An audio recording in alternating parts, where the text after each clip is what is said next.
For the past 2 to 3 decades, a great number of psychologists have been studying, researching, and exploring the differences between two distinct types of thinking within the same mind. The exploration is on fast and slow thinking, referred to in this particular analysis as System 1 and System 2 respectively. The two systems have their own set of purposes, capabilities, and restrictions. The way these two systems operate may be different, but they are heavily influenced by and reliant on each other. System 1 suggests the words, thoughts, and ideas, but System 2 gets to decide if it can be conveyed as is or if it needs to be adjusted and altered. In short, System 1 is where your thoughts and actions actually originate, but System 2 takes over and has the final say when things get tough or require great effort. System 1 is the type of thinking that is automatic, quick, and effortless. During any encounters or experiences, it forms reactions and suggestions immediately, based on intuition, impulse, and acquired knowledge stored in the memory. Most of the time, this is actually done involuntarily without conscious awareness. In the case of an emergency where you are about to run into someone or your car skids on the road, it is likely that you will have already reacted before you are even fully aware of it. These are some examples of the way System 1 functions. This system is subjective as it is affected by personal mood, experiences, perception, understanding, association, and memories. It is also big on jumping to conclusions and taking a gamble on answers based on all the information it already has. A consequence of this is that System 1 is often biased and wrong. It is eager and quick to believe or confirm and has the tendency to subdue doubt. In the case that the intuitive System 1 fails, the mind switches over to the more deliberate System 2. In contrast to the fast System 1, System 2 is slow, effortful, and logical. It is full of capabilities that System 1 lacks, such as the ability to follow rules, exercise self-control, choose between options, and make comparisons. It requires and allocates attention. In a situation where System 1 has its attention on something such as the aforementioned noise in a room, System 2 can choose not to indulge in it and to refocus that attention elsewhere. System 2 gets all the credit for monitoring behavior and controlling the actions and thoughts that System 1 suggests, which helps to keep you in check. It's what keeps you well-mannered when you're furious, vigilant when you're driving at night, and calm when you feel like shouting at someone. System 2 comes into play in full effect when it senses that a mistake is about to be made. This can be seen in situations where you want to say something inappropriate but then find yourself in a struggle to keep yourself from doing it. That is System 2 at work. Thinking, fast and slow, is a thorough dissection of the two distinct systems of thinking and how their great influence seeps into every aspect of our lives, both on a personal and a professional level. Comprising a combination of extensive examples, theories, studies, and fascinating findings derived over decades, the book provides valuable insight into the way in which the human mind works and all the ways in which it doesn't. The compact and concise book unveiled many revelations about the limitations, flaws, and inaction of the mind and, subsequently, the consequences and issues that arise as a result. It is a detailed study of the differing characteristics of the two systems, the ways in which they operate, how they affect each other, and most importantly, how they impact everything else in life. The operation of the systems guides our beliefs, choices, and actions in ways that we aren't even aware of. There is advice on methods and practices to adopt in order to avoid falling into the traps of illusions, fallacies, and biases created by the mind. When you encounter two random words that are placed close together without any link or sentence structure, your mind will automatically form an assumption and connection between the two of them. For example, the words could be milk and puke or grandma and joy. Your brain will causally link them together into a situation or story that makes sense, such as the milk caused the puke and grandma is a source of joy. Upon making this link, there is a tendency for you to react to these words in a way that you would react to the acts actually happening in real life. You might grimace or shiver after linking milk to puke. As a result of this, you are strangely prepared to identify and respond to the items, concepts, and situations that are typically associated with the words. All of this occurs automatically and effortlessly without any particular reason or form of control, true to the characteristics of System 1. This occurs through a process known as associative activation, where an idea on your mind stimulates numerous other ideas. System 1 attempts to make as much sense as possible out of the words by linking them to create the context for the present and for future developments. It considers the connection between the two words as a portrayal of reality, leading you to react just as you would to the real event. The process that triggers this in the mind is known as the association of ideas. One method of measurement for the mechanism of association is known as the priming effect. The priming effect happens when a recent encounter with a word brings many other words to mind. An example of this is when you come across the word brush, which primes the idea of teeth or hair. Research has been done showing that priming occurs in various stages and methods. Indirect words can be used to prime an idea in the mind, which leads to a change in action. At the same time, the change in action reinforces the idea. The logical, deliberate System 2 doesn't believe in priming. System 2 holds the belief that it is in control and knows what or why something is happening. However, priming usually starts in System 1 where you aren't consciously aware. System 1 is responsible for updates on the status of your well-being in multiple ways and for deciding if System 2 seconds additional effort is necessary. On the measurement scale, there is cognitive ease or cognitive strain. Cognitive ease is divided into easy and strained. The former indicates that everything is going smoothly and there is no need for System 2 to come into play. The latter indicates that there is some kind of threat, which leads to cognitive strain and increased effort from System 2. Cognitive ease creates a comfortable sense of familiarity and inspires positive reaction to what you see, hear, feel, and believe. This increases the likelihood of shallow and nonchalant thinking on your part. In this mode, it is typical and highly likely for you to make more errors. On the other hand, cognitive strain causes you to be in a state of unease and discomfort. Due to these feelings, you will make fewer mistakes. When a name, word, or sentence has been mentioned before, and you hear it again sometime later, you will experience a sense of familiarity caused by increased cognitive ease. This familiarity creates an illusion of pastness, which makes it feel as though it is something that was actually a part of your past experience. There is great danger to this type of familiarity for the mind, largely because it's difficult to differentiate what's familiar from what's true. There is a tendency for people to assume that if something is familiar to them that it is also true. System 1 produces this familiarity and System 2 is dependent on it to create an accurate judgment.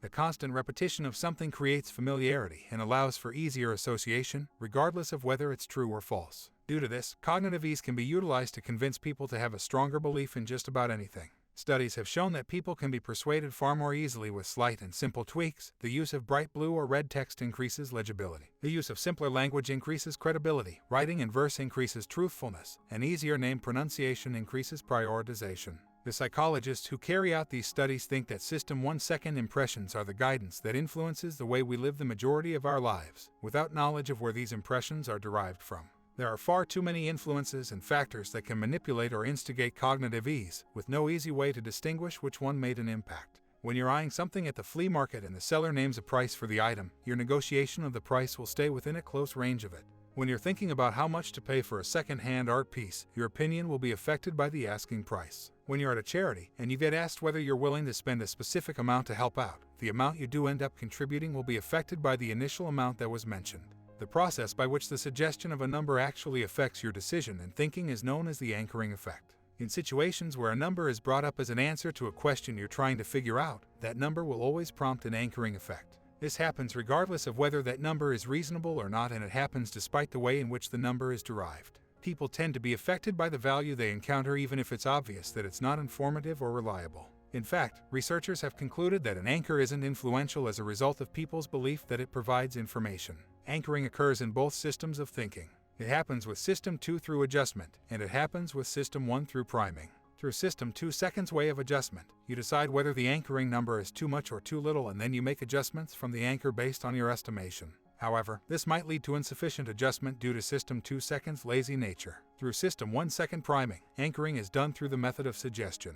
As a number is suggested, System 1 impulsively and intuitively tries to use all the knowledge it has to make sense of it as the true number. The effects of anchoring can be measured with the use of high anchor, low anchor, and no anchor. In different studies that have been carried out, especially where money is involved, individuals who have been exposed to a low anchor will pay a low amount, and they will pay a higher amount when exposed to a high anchor. When no anchor was mentioned, they generally pay an amount that reflects what they feel about the item or cause. When there is no anchor, people are better able to decide for themselves what they think something is worth. In order to decide on the likelihood of something being more or less, you need the total number of each specific item within a group first. The proportion of each of this specific thing is known as a base rate. For example, you need to know exactly how many pens and how many pencils there are inside the pencil case to be able to make a decision on whether you're more likely to draw a pen or pencil out of the case. If there are more pencils in the case than there are pens, it makes sense to say it is more likely you'll draw a pencil. The method of making this decision is known as going by the base rate. There are two types of base rates known as statistical base rates and causal base rates. Statistical base rates are facts regarding the category in which the issue at hand fits into, but they might not be directly relevant to this single issue. Causal base rates alter your viewpoint on the process that led to the occurrence of the issue. When there isn't any other information available to individuals, focusing on the base rate appears to be the obvious choice of what to do. However, base rates tend to always be ignored or dismissed altogether when other information is present. This is especially true if it involves people. When emotions, characteristics, and descriptions are put into the picture to give some context, base rates almost always become irrelevant to the people trying to determine the likelihood of anything. Instead, they turn to representativeness, in which they try to match the description of something to a stereotype that resembles it. Judging how likely something is going to be by comparing it to how similar it is to something else is problematic, as the two do not operate within the same rules of logic. Representativeness utilizes intuition, whereas probability relies on logic. A problem that occurs with representativeness is that it tells you to take chances on things that are unlikely to be true. It guides you to walk down a path that the base rate would tell you not to. In a constant effort to try to understand the world better, we recount inaccurate stories of the past with a specific focus on several highlights and leave out the events that were unsuccessful in taking place. This process of storytelling, which influences the way we see the world and what we expect for the future, is known as a narrative fallacy. In these stories, there is a tendency to neglect the role that luck played in any of the events and a preference to emphasize things such as skill sets or aims. Luck might have played a major part in leading to the outcome of any one of these stories, but it's never included as part of the narrative when you're sharing it later on. Simplicity, consistency, and coherence are what makes a good story and allow us to guide our thoughts and feelings comfortably and clearly. With these elements present, you will feel like you learned an important lesson from a story, even though the slightest change in luck could have altered the entire outcome. The mind takes the limited amount of details that it is provided, believing it to be complete, to come up with the most plausible story, and when this is done, you simply accept the story. The mind doesn't bother with the things that didn't happen, so you tend to ignore the possible reasons or causes as to why an event might have very easily gone wrong. Consequently, this causes you to further value skills and ignore luck in a success story. The problem is that while we think we are learning something relevant from a story, there isn't a great deal we can learn from an event in which luck is greatly involved. In many cases, people have the habit of saying that they knew something was going to happen after it has happened. Knowing indicates the legibility of something and proof of legibility. Most of the time, the thought or possibility of something might have crossed people's minds with no way of proving it at the time. The misuse of the word know maintains or encourages the illusion that we have a better idea about the past than we actually do, and it propagates the idea that the future is something we can determine. We update and improve our view of the world whenever something unexpected happens in order to deal with it. This newfound insight brings about a lot of changes and consequences. As soon as we change our minds and take on this new view, it becomes difficult for us to remember what we used to believe in beforehand.